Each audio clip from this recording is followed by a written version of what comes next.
Истражувачите следеле 25.000 луѓе кои земале дневна доза на аспирин за превенција на срцева болест. Но тие нашле дека аспиринот правел и нешто друго. Ја редуцирал стапката на смртност од некои видови рак. Студијата била направена на Универзитетот Оксфорд во Британија од доктор Питер Ротвел.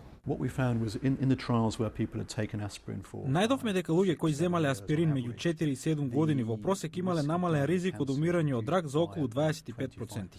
Со други зборови, на секој 1000 луѓе кои земале мала доза на аспирин дневно, најмалку 4 години, 23 лица умреле од рак.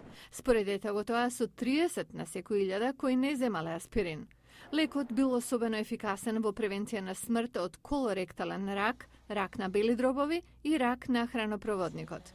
Но и покрај оваа утврдена добра страна, лекарите предупредуваат на сериозна нуспојава.